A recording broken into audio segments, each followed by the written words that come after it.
नमस्कार दोस्तों, स्वागत है आपका कंप्लीट कोर्स डेस्टिनेशन चैनल पर। जैसे कि हमने लास्ट क्लास में आपका चैप्टर नंबर 4 कंप्लीट किया था और आज हमने नया चैप्टर शुरू करना था जो कि है अर्थमेटिक प्रोग्रेशन। आज हम अर्थमेटिक प्रोग्रेशन का कंप्लीट चैप्टर रिव्यू कर लेंगे और कल से हम इसके क्वेश्चन एंड आंसर्स सॉल्व करने जाएंगे ताकि आपको कोई भी दिक्कत ना हो क्वेश्चन और आंसर्स को समझने में, क्वेश्चन को समझने में। ठीक है, तो जैसे कि हम बात करते हैं पहले अर्थमेटिक प्रोग्रेशन की। अर्थमेटिक प्रोग्रेशन कुछ और नहीं है, सिर्फ एक ट्रेंड है और एक मतलब जैसे हम सीढ़ियाँ चढ़ते हैं तो सीढ़ियों का एक ट्रेंड फॉलो होता है ना कि इतनी लेंथ और इतनी ब्रेड्थ की ही सीढ़ी होनी चाहिए, उससे आसानी होती है चढ़ने के लिए। उसी तरह से अर्थमेटिक प्रोग्रेशन भी एक तरह का ट्रेंड है जो फॉलो करता है सिर्फ एक फॉर्मूला को। ठीक है, तो general form of arithmetic progression क्या होता है? ये होता है A plus D, A plus 2d, A plus 3d, जिसमें कि ए क्या है? A first term of A P है। ठीक है, अर्थमेटिक प्रोग्रेशन का फर्स्ट टर्म है। और डी क्या है? डी कॉमन डिफरेंस है, मतलब कि अगर हम थर्ड वाले में से सेकंड वाला माइनस करेंगे तो आंसर आएगा डी।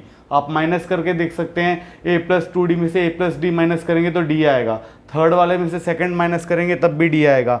मतलब कंसेक्यूटिव नंबर्स को माइनस करेंगे तो हमेशा डी ही आएगा, ये याद रखना। ठीक है, और इसके बाद बात करें इसमें फॉर्मूलाज क्या क्या होते हैं। फॉर्मूलाज इसके सम होता है। ठीक है, जैसे nth टर्म का सम, अगर आपको कोई प्रोग्रेशन अर्थमेटिक प्रोग्रेशन दे दिया है, जैसे कि हम बात करते हैं अर्थमेटिक प्रोग्रेशन की, यहाँ पे 5 दिया है, यहाँ पे दिया है 7, फिर 9 के बाद 11, 13, इस तरह से ये कौन से टर्म तक दिया है? 15th टर्म, यहाँ पे लिख देते हैं 11th टर्म। इसमें क्या बोला है कि ये अर्थमेटिक प्रोग्रेशन है, इसमें a की वैल्यू क्या है? 5 है और बाकी a प्लस डी की 7, a प्लस 2d की 9। इस तरह से इसने क्या बोला है कि nth टर्म निकालनी है। nth टर्म निकालने का मतलब 11th टर्म निकालनी है। तो 11th टर्म हमको कैसे निकालेंगे? an, मतलब लास्ट टर्म जो दे रखी होगी। ठीक है, या फिर सम, अगर सम निकालना होगा तो यहाँ पे हमको पता है लास्ट टर्म पता नहीं है, इतना पता है कि 11 टर्म्स हैं, तो यहाँ पे हम n की वैल्यू 11 पुट करेंगे तो सम ऑफ n टर्म्स निकल आएगा। ये तो हो गया सम ऑफ n टर्म्स। अगर हमको फाइंड करना है कि nth टर्म कितनी है इसकी, तो यहाँ पे 11th टर्म ने लिखी होगी, यहाँ पे कुछ ना कुछ छोड़ के, जैसे ये 13 है, यहाँ पे लिखा होगा आपका 29। ठीक है, अब वो पूछ रहा है कि ये जो लास्ट टर्म है ना 29, ये कितने नंबर की टर्म है, तो उसमें nth टर्म पता लग जाएगा, हमको पता लग जाएगा कि nth टर्म कितने नंबर की है। ठीक है, और अगर हमको नहीं भी दे रखा है nth टर्म क्या है, यहाँ पे कुछ नहीं दे रखा है और यहाँ पे आखिरी में आपको दे रखा है क्या? 11th टर्म तक है। ठीक है, तो आपको क्या यहाँ से nth टर्म निकल जाएगी, an की वैल्यू पुट करेंगे, an मतलब कि nth टर्म की value a plus n minus 1 का d, a होगा ये 5, n क्या होगा? n माइनस 1 मतलब 11th टर्म हमको पता है 11 माइनस 1 10 हो जाएगा और d की वैल्यू क्या आ जाएगी? 7 माइनस 5 करेंगे 2 आ जाएगा d की वैल्यू। ये आप समझ गए होंगे कि इसमें nth टर्म कैसे निकालते हैं ये अर्थमेटिक प्रोग्रेशन में, और सम ऑफ n टर्म्स की वैल्यू कैसे निकालते हैं। s क्या है? सम है, और n क्या है? Number of terms 2a, a की वैल्यू आपको पता है। ठीक है, इसी तरह से देखो, अगर बात करें ना AP की, एक सबसे सिंपल AP की बात करें तो ये देखो 1 2 3 4 5 6, बहुत nth टर्म तक है, हमको नहीं पता ये कहाँ तक जा रहा है। तो इसके लिए क्या होता है, देखो हमको पता है, ये देखो sum of first n positive integers, मतलब कि पॉजिटिव इंटीजर्स जहाँ से शुरू होते हैं ना, वहाँ से लेके nth टर्म, कोई भी आप nth टर्म ले लो। ठीक है, जैसे मान लो हमने ले लिया 100, 1 से लेके 100 तक का सम करना है, कुछ नहीं करना है, n प्लस 1/2। आपको पता है nth टर्म क्या है? 100, तो 100 प्लस 1 मतलब 100 इंटू 101/2, मतलब 101 इंटू 50 आंसर हो जाएगा आपका। इतना आसान क्वेश्चन है, इतने आसान कॉन्सेप्ट्स हैं, ये आपके 3-4 कॉन्सेप्ट्स ही हैं पूरे चैप्टर में, इससे ज़्यादा पूरे चैप्टर में कुछ भी नहीं है। ठीक है, जैसे कि हम कुछ एग्जांपल्स करके देखते हैं इनकी। आपकी बुक खोलिए, बुक में फर्स्ट एक्सरसाइज से पहले अगर बात करें तो कुछ इतना खास है ना एग्जांपल्स में। जैसे कि आपको एक AP दे रखा है, AP क्या है? 3/2, 1/2, -1/2 एंड -3/2, ये आपको AP दे रखा है। यहाँ पे हमको पता नहीं है आगे तक कहाँ जा रहा है। उसने बोला है कि फर्स्ट टर्म को लिखो। फर्स्ट टर्म क्या हो जाएगी, आपको पता है 3/2 इज़ द फर्स्ट टर्म, क्योंकि ये ट्रेंड क्या है, नेगेटिव ट्रेंड, माइनस में जा रहा है, माइनस में फॉलो कर रहा है ट्रेंड को। तो फर्स्ट टर्म क्या हो जाएगी आपकी 3/2 हो जाएगी।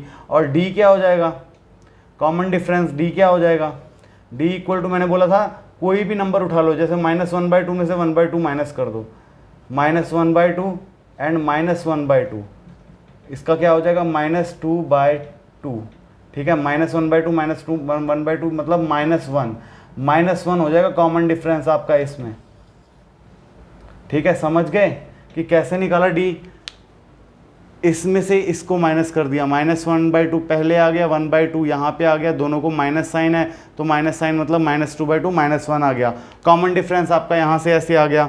इस तरह से उसने और क्या पूछा है, हाँ फर्स्ट टर्म पूछा था और कॉमन डिफरेंस पूछा था।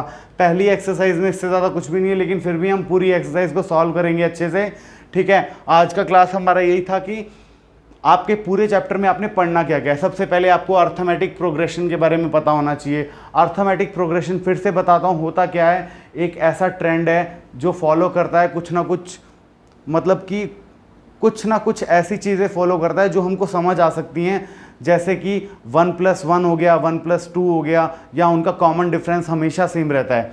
Common difference in the sense कि डी, जो यहाँ पे डी है, यहाँ पे देखो क्या यहाँ पे क्या इसमें लॉजिक लग रहा है, 5+2 7, 7+2 9, 9+2 11, 11+2 13, ऐसे करके कंटिन्यू चल रहा है। यहाँ पे कॉमन डिफरेंस क्या है, 2 है, ठीक है। और आपकी बात करें इसमें अर्थमेटिक प्रोग्रेशन की, आपके समझ आ गया, आपको ये भी पता लग गया कि nth टर्म कैसे निकालते हैं। आपको कुछ नहीं पता है कि आपको जैसे ये प्रोग्रेशन दे रखा है और बोल रखा है कि सबसे लास्ट की टर्म इसकी 11th टर्म है, तो आपको 11th टर्म फाइंड आउट करनी है। कैसे फाइंड आउट करेंगे, तो 11th यहाँ पे कितनी टर्म दे रखी है, 1 2 3 4 5 टर्म दे रखी है, 11 टर्म तक लिखोगे। अगर यहाँ पे दे दिया हो 51th टर्म तो कैसे निकालोगे, ज़्यादा बड़ा हो गया ना, कुछ नहीं करेंगे। 51th टर्म क्या हो जाएगी, यहाँ पे लिखता हूँ a, नीचे n लिखा है ना, a की पैर में n लिखा है, तो a की पावर 51 हो जाएगा, इक्वल टू a की वैल्यू क्या है 5 है, देन प्लस n-1, 51 - 1 कितना हो जाएगा 50, then multiply by difference, difference कितना है 2 है, ठीक है। तो यहाँ पे क्या आ जाएगा 5 + 100, मतलब कि 50 × 2 100 होता है, तो यहाँ पे आ जाएगा 105। तो 51th टर्म क्या हो जाएगी 105। आपको समझ आ गया, nth टर्म ये 51th टर्म के लिए थी। आप उसमें कोई भी वैल्यू पुट कर सकते हैं nth टर्म, मतलब कि आप 21st वैल्यू भी निकाल सकते हैं, 11th वैल्यू भी निकाल सकते हैं, 10th वैल्यू भी निकाल सकते हैं। ज़रूरी नहीं है कि वो लास्ट टर्म ही होनी चाहिए, आप कोई भी टर्म निकाल सकते हैं इसमें से। देखिए अगर हम थर्ड टर्म निकालते हैं तो ए क्या है 5, 5 + 3 - 1 2, 2 × 2 4, 4 + 5 कितना हुआ 9। देखिए थर्ड टर्म 9 है।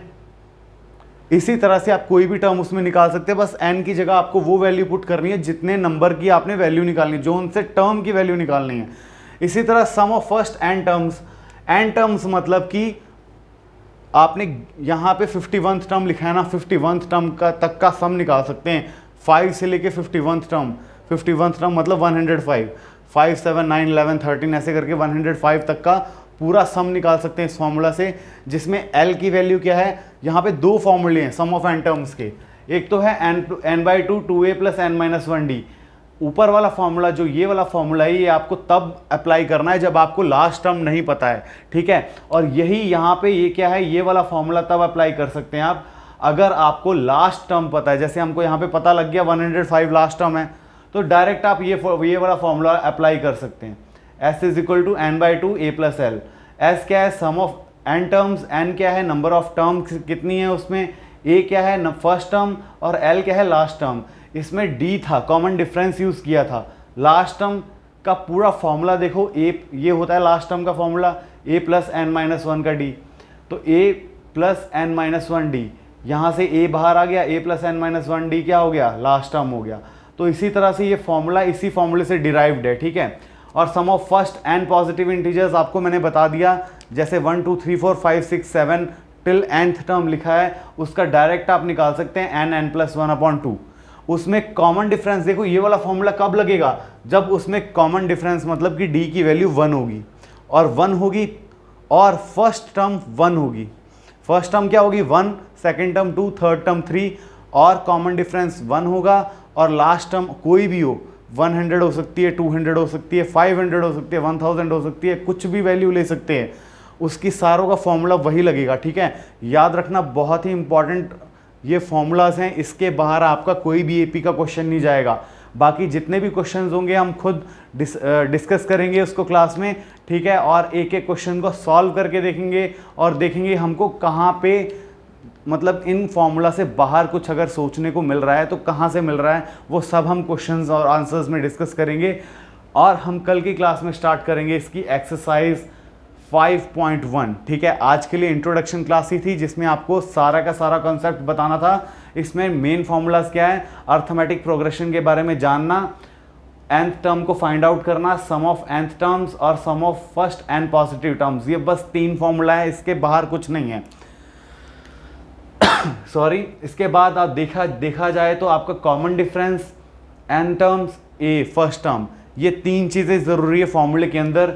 Last term, first term, nth term, first term और कॉमन डिफरेंस, बस इसके अलावा और कुछ नहीं है। इसको पूरे कॉन्सेप्ट में कुछ नहीं है। एपी के कॉन्सेप्ट में आप देखेंगे, अगर आपको ये कॉन्सेप्ट इतना सा याद हो गया ना तो आप कॉम्पिटिटिव एग्जाम्स के लिए तैयार है। डायरेक्ट कॉम्पिटिटिव एग्जाम्स में ये क्वेश्चंस के फॉर्मूलेज अप्लाई कर सकते हैं। लेकिन देखो, कॉम्पिटिटिव एग्जाम में हमारे पास टाइम कम होता है, तो उसकी ट्रिक्स हम संडे स्पेशल में अलग से करेंगे। ये ट्रिक्स आपके 10th के हिसाब से बेस्ट हैं और वेल एंड गुड हैं। ठीक है, 10th क्लास में इसके बाहर नहीं जाएगा। आपका बोर्ड के एग्जाम्स में भी एपी के क्वेश्चन आएंगे, पक्का आएंगे, 101% आएंगे और आपको यही फॉर्मूले याद रखने हैं। और जो थ्योरेटिकल क्वेश्चन लिखे होते हैं उनको समझ के कैसे करेंगे वो हम कल से शुरू करेंगे, नेक्स्ट क्लास से शुरू करेंगे। ठीक है, और नेक्स्ट क्लास में हम क्या करने जा रहे हैं, आपकी फर्स्ट एक्सरसाइज करेंगे और कोशिश करेंगे उसके ज़्यादा से ज़्यादा हम क्वेश्चन सॉल्व आउट कर पाएँ। ये कॉन्सेप्ट बहुत ही इंपॉर्टेंट है, तो इसका एक भी एक्सरसाइज का क्वेश्चन तो मैं तो नहीं छोड़ने वाला हूँ, तो आपको भी बिल्कुल नहीं छोड़ना है। एक एक क्वेश्चन तैयार करके जाना है ताकि एग्जाम में कोई भी क्वेश्चन आ जाए आपको अच्छे से तैयारी हो, आप इजीली उसको अटेंड कर पाएँ। ठीक है, अगर कोई भी प्रॉब्लम हो इस कॉन्सेप्ट से रिलेटेड तो आप मेरे को टेलीग्राम के ग्रुप में मुझे मैसेज कर सकते हैं। ग्रुप का लिंक आपको वीडियो के डिस्क्रिप्शन में मिल जाएगा। ठीक है, और अलविदा लेते हैं आपसे। आज की क्लास यहीं ख़त्म करते हैं, अगली क्लास में हम डिस्कस करेंगे इसके रिलेटेड क्वेश्चंस एंड आंसर्स। ठीक है, thank you and have a nice day.